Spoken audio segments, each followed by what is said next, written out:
তাদের ক্ষমতা গ্রহণের পিছনে বাংলাদেশের জনগণের ইচ্ছার প্রতিফলন আছে এবং সেই কাজটি খুব সহজেই করার কথা ছিল। এখন মনে হচ্ছে যেই কাজটি এরকম একটি সরকারের কথা ছিল, করার কথা ছিল, যেই কাজগুলো এরকম একটি সরকারের করার কথা ছিল,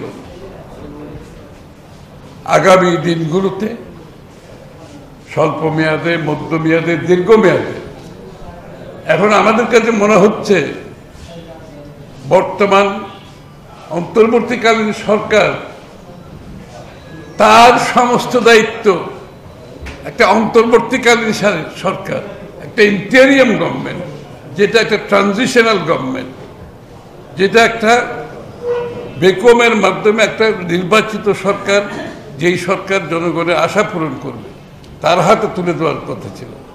এখন মনে হচ্ছে একটি অন্তর্বর্তীকালীন সরকার তারা বাংলাদেশের আগামী দিনের স্বল্পমেয়াদী, মধ্যমেয়াদী, দীর্ঘমেয়াদী, এরপরেও যদি কিছু থাকে আর সব কিছুর দায়িত্ব ওরা নিতে চাইতেছে এবং সরকারের আকার কেন ক্রমান্বয়ে বড় করছে, সরকারের কর্মকাণ্ডকে আরো পরিধি আরো বড় করছে।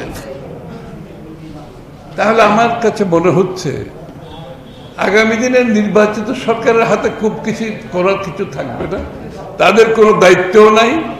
জনগণ তাদেরকে যে ম্যান্ডেট দেবে, যে ম্যান্ডেটের পরিপ্রেক্ষিতে একটি নির্বাচিত সরকার জনগণের কাছে দায়বদ্ধ থাকে, জবাবদিহি থাকে, পূরণ করতে বাধ্য হবে একটি গণতান্ত্রিক সংস্কৃতির মাধ্যমে, একটি গণতান্ত্রিক সংস্কৃতির মাধ্যমে, একটি জবাবদিহিতা, দায়বদ্ধতার মাধ্যমে, তাদের প্রতিনিধিদের মাধ্যমে, তাদের নেতৃবৃন্দের মাধ্যমে, জনগণের সম্পৃক্ততার মাধ্যমে, সবকিছুর অনুপস্থিতিতে মনে হচ্ছে একটি গোষ্ঠী তারা আগামী দিনের সরকারগুলোর সব কাজ তাদের দায়িত্বে তারা নিয়ে নিচ্ছে।